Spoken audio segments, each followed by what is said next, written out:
আসসালামু আলাইকুম। সবাই কেমন আছেন? আশা করি আল্লাহর রহমতে সবাই ভালো আছেন। আজ আপনাদের সাথে একটা গল্প শেয়ার করব। আশা করি আপনাদের সবার ভালো লাগবে। অনেকদিন আগের কথা। কোনো বড় প্ল্যান ছিল না, ছিল শুধু সময়, হাসি আর আপন মানুষগুলো।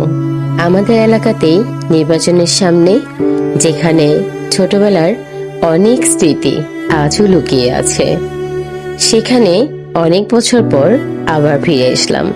কিন্তু এসে দেখি জায়গাটা ভীষণ পরিবর্তন হয়ে গেছে। এখন আর সে আগের মতো কিছুই নাই। দোকানপাটগুলো দেখে মনে চাইলো একটু ভিজিট করে নেই। ভিজিট করতে করতে আমি আংটির দোকানের সামনে চলে আসলাম। আংটি কিন্তু আমার বরাবর সবসময় ভীষণ পছন্দ ছিল। আর কিছু আমি না কিনি, আংটি কিন্তু আমাকে কিনতেই হবে। কেনাকাটা মানে শুধু জিনিস নয়, এটা ছিল একটা অজুহাত। একসাথে সময় কাটানোর, হাসার আর দুষ্টামির সুন্দর একটা মুহূর্ত ছিল। মা পাশে থাকলে ঘোরাঘুরিও আলাদা হয়ে যায়, আর বান্ধবী থাকলে সেই দিন গল্প জন্ম নেয়, যা বছর পেরিয়েও ভুলে যাওয়া যায় না। এটাই বাস্তবতা। মা আমার সব কিছু, আর বান্ধবী হচ্ছে আমার নিঃশ্বাস। বান্ধবীর সাথে অনেক কিছু শেয়ার করি, যা মায়ের সাথেও করা হয় না।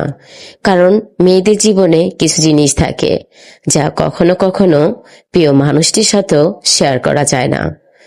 আজ অনেক কিছু বদলে গেছে, কিন্তু এই ভিডিওটা মনে করিয়ে দেয়, সুখ আসলে খুব অসাধারণ, বেশি দিন টিকে থাকে না। সবার সাথে সময়টা কখন যে পার হয়ে গেল বুঝতেই পারিনি। অনেক জিনিস দেখেছি, কিন্তু কেনার মতো কোনো আগ্রহই জাগেনি। কারণ এই সবার সাথে যে মুহূর্তটা কাটিয়েছি, এটাই অনেক কিছু। হাঁটতে হাঁটতে চায়ের দোকানের সামনে চলে আসলাম। ধোয়া ওঠানো এক কাপ চায়ের সাথে নিজের গল্পটা সম্পূর্ণ শেষ করব বলে। এখানে পোড়া রুটি আর চা বানাচ্ছে। কোনো কিছুই ভালো লাগতেছিল না। এই সুন্দর মুহূর্তটার সাথে সবকিছু কেমন যেন তুচ্ছ লাগছে।